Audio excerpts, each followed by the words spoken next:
Welcome back to Power Vacuum. I'm your host Belmont, and I'm coming at you with a review for Dune Prophecy, episodes 2 and 3.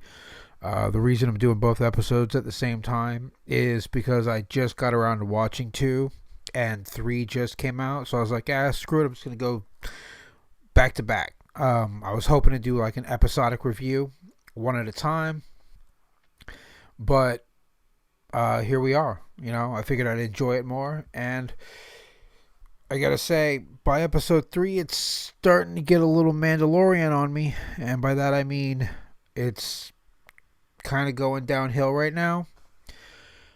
They're very wordy, I think, is my biggest problem, and I should go ahead and say that this is not going to, there will be spoilers. Spoiler warning for all those out there. I can forgive the first episode of any show, especially one established in a lore-heavy universe, for being very talkative. Like, the first episode did a lot of talking, but I'm fine with that in the first episode of a series because you're building the world, you're establishing the lore, you're expanding on lore if it's an already established universe, and that's what was happening here.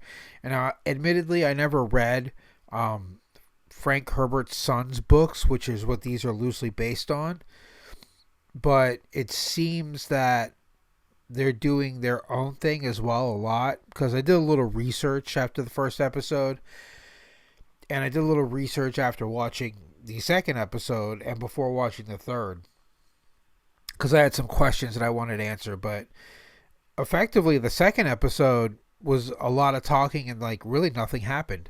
I was kind of annoyed by it, and this is where I'm going to get into the spoilers. From basically the whole episode boils down to one of the Bene Gesserit girls who's in, like, I don't know, the training course. I don't know what they establish it as. They're like not really, they're like apprentices basically at the stage. She goes to become a Reverend Mother, does the process to become a Reverend Mother, and dies, but they get some information from her before she does. The soldier guy who came back from Dune after having his whole like battalion wiped out is revealed to have gained powers from being consumed, and I assume shit out of Shai-Hulud, the sandworm, on Arrakis. And then the Bene Gesserits get banned from the court. And that's all that happens. Those three things happen. Everything else is just talking to lead up and or explain that. And I found it kind of tedious. Like, I was like letting it go because, it's only the second episode. We're still establishing lore. We're doing a little bit, but they didn't build upon anything other than the soldier story, who I'm kind of like into that character, but he's the only interesting character in the series. They're trying to force the Reverend Mother, who is a Valia Harkonnen. They're trying to make her like the main and interesting character, but she just doesn't seem that interesting. She's just another Bene Gesserit. She's a Harkonnen, so she's got like more value on family than she does being like a Bene Gesserit and actually caring about the sisterhood.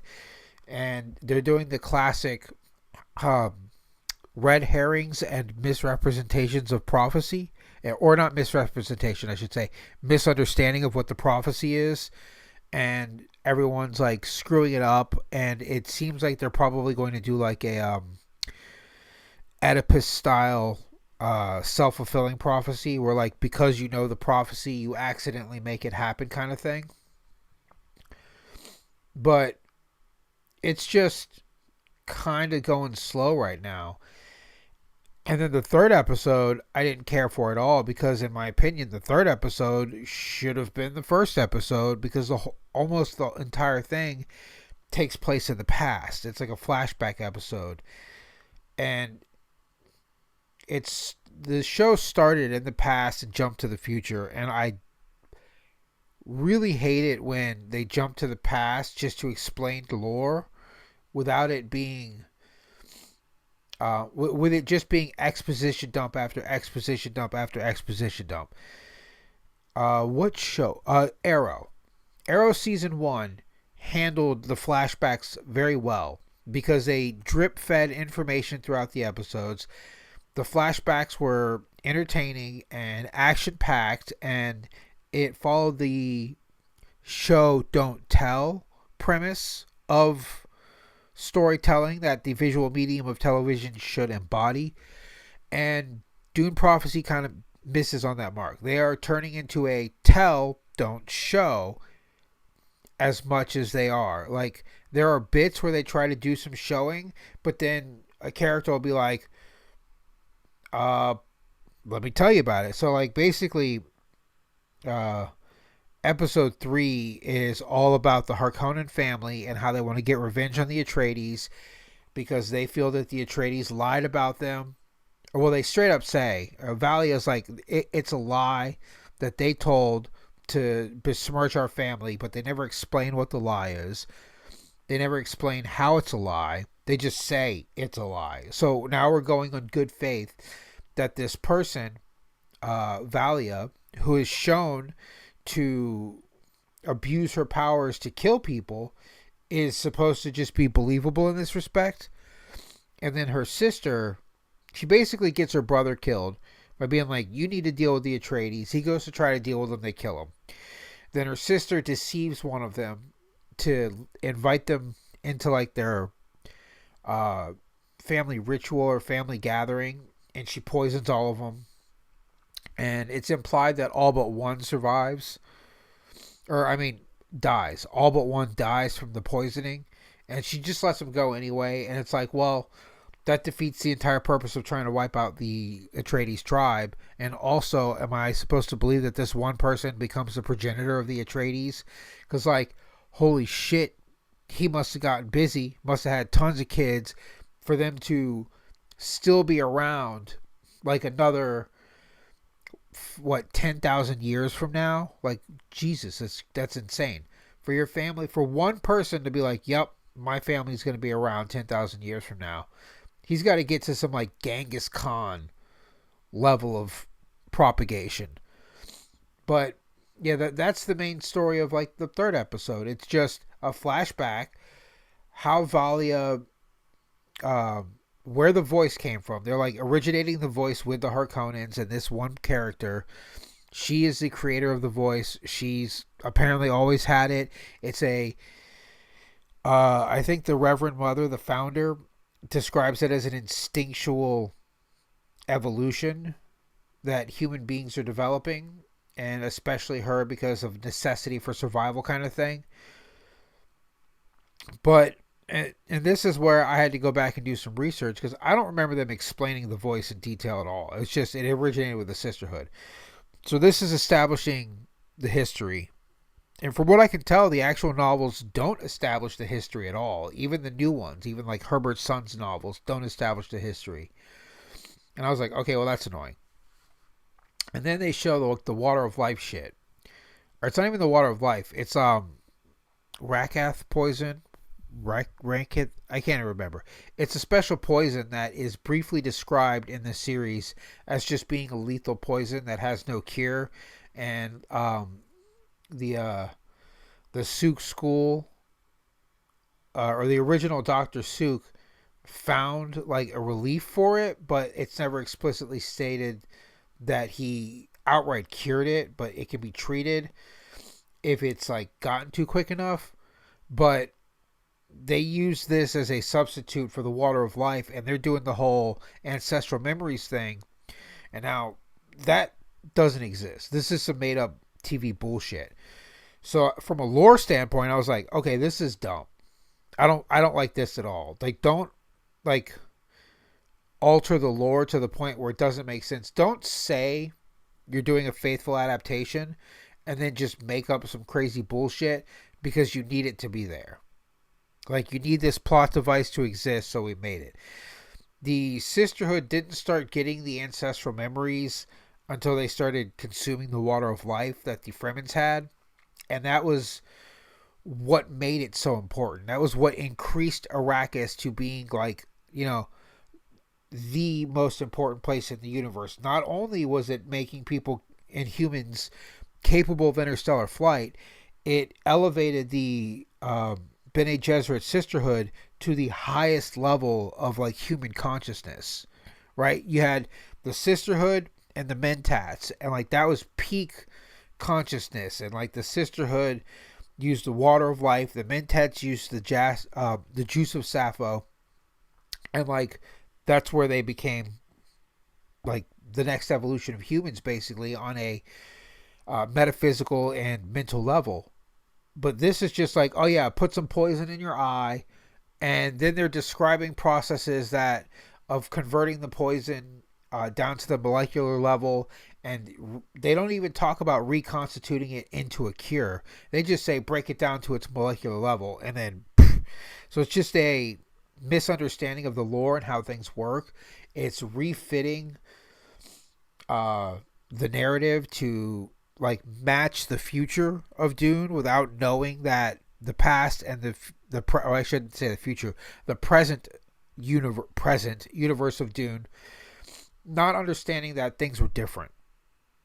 And episode 3 was heavily lore breaking, and I was just like, oh, this is annoying, and it's all flashback, and it's all unnecessary, and well, it's not all unnecessary, but it's a lot of unnecessary stuff. Like they could have cut the fat on this and made episode 3 episode 1, and then had episode 1, instead of doing all the stuff they did, gone up to where Valia becomes the Reverend Mother, and then it jumps forward to the current present timeline of Dune Prophecy, and then ended it there, and then jumped into the second half of what episode 1 was. Could have been mixed with the current episode 2 to make episode 2, and episode 3 could have been something totally different. I don't know. But the series is like all out of order, all out of whack, and there's a lot of filler all of a sudden. Where I didn't feel that way in the first one. I started feeling that way in the second one. I was like, okay, they're starting to get to the filler part. And by the third one, I'm like, okay, this show's packed full of fucking filler. There's also like these completely unnecessary, gratuitous sex scenes that every fucking TV show feels like they need to have. I get people liked it in Game of Thrones, but it was a Game of Thrones thing. Not every show needs to have over-the-top, gratuitous, realistic sex scenes, right? In the very first episode, they have two characters hook up, and it starts getting a little heavy, some heavy petting, and then it just cuts, and then the sex scene is implied, right? It's like talked about in whispers kind of thing. Nope, season 2, full on fucking sex scene, seeing ass, you're seeing titties, whatever. I don't care if that's your thing, but like it doesn't drive the plot forward. It doesn't add to the story. It doesn't add to the show. And then the second episode, or the third, that was the second episode. The third episode, there's another sex scene that's a little over the top and unnecessary, less gratuitous, but it doesn't add to the story. It doesn't advance the plot. It's just, I don't know, like softcore fan service. Like it's just unnecessary. You could cut those scenes out and put in like actual entertaining dialogue or story progression or action scenes, because this show is lacking in the action. It's, I guess it's supposed to be like a political thriller with like pseudo espionage and whatnot, but there needs to be some sort of like entertaining action. The fight scenes where like people are sparring each other are real poorly well, I don't know if they're poorly choreographed, but you can tell that the people doing them are not used to doing fight scenes, so they don't have like that natural flow and natural feel. And it doesn't matter if the character says it, like, oh, that was really good. I don't know if I should be impressed or, upset that you didn't take my advice or you learned new things without me, is what the Swordmaster says to the princess at one part. And I'm like, no, it didn't look really good. It actually looked kind of cheap and phoned in. Like she didn't even like she practiced it for 15 minutes and then they filmed it. It wasn't like she actually practiced for several days and like nailed it and got it down pat. It's kind of sad to me because I was hoping this series would be good. I'm hoping it can kind of pick back up and maybe like we're past all the nonsense and fluff and filler. But where it stands right now, pulling it's pulling a damn Mandalorian on me, and it's like starts strong, gets a little weaker, gets a little weaker, and if it progresses in this way, by the end of the show, it's going to be like a 4 or 5. I mean, where it stands right now, down to about a 6 or a 7. Because I'm still trying to give it a chance. You know, there's I think 3 more episodes. I think it's supposed to be a 6-part series. I think I should look that up. Let's see. You guys probably can't see this because I'm full screen, but Dune. Oh no, not that. Dune Prophecy episodes. Yeah, 6 episodes. So let's just hope that it doesn't continue this downward progression.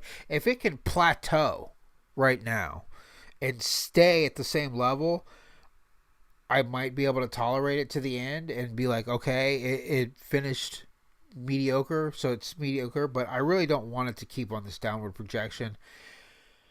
I don't like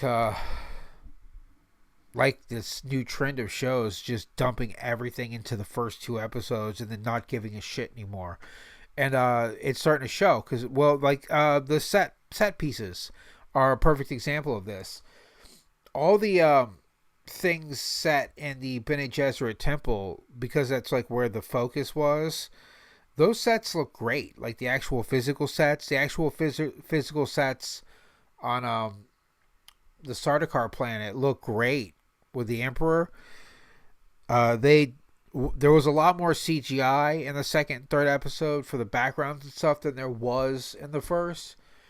A lot more like expansive shots and wide shots, so they had to like do CGI filler, so you don't get to see like the sets as well as detailed. But there's a part in like the third episode where they're like skinning the fur whales that are on the planet where the Harkonnens are, and when they first show it, it's like clever editing and clever angles, so you can't see the whole whale, and it looks pretty realistic. And then there's this one shot where a character's walking away from the whale, and it just looks like a giant prop. Like there's like fake ribs, and there's like no depth to it. You can see where it's like just a big fucking like red wall where the ribs are coming out, and like fur plastered to like foam or cardboard or some shit. I don't know. I was like, oh.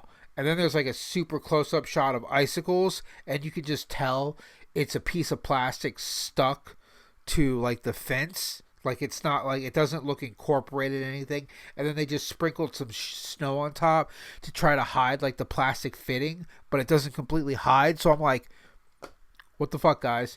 You're these like amazing sets. And then when they cut back to the temple, you're like, oh, look, these amazing sets are still there, but like there's these, I guess, these scenes that they didn't plan on coming back to, where they were just fucking phoned it in. Don't give a shit. Look at this like don't look at it. Just consume product and enjoy. And yeah, it's a little disappointing. I think I've said that like 3 or 4 times now, but I'm real bummed out because I didn't read the books that Dune Prophecy is based on, just because I think the series ends with Children of Dune. In my opinion, those first 3 books are just so good that anything after that, I think I started to read the 4th one and was like, this doesn't feel like Dune. So I don't think I ever. Well, I know I didn't finish it. I don't even know where my copy of the 4th book even is. I have it somewhere, maybe, but I still have the first 3. I enjoy the first 3. I bought a new copy of the first 3 just so I can reread them without damaging my other 3, mostly because my other 3 are old and put up, and I don't want to dig them out because I have too many books. But Yeah, I just hope it gets better. I hope it either plateaus and stays at this like 6 or 7 level and doesn't drop off the fucking cliff into the abyss, or I hope it actually gets better. I hope it's like got like a parabolic arc where it's just like whoa, start good, get bad, get good again.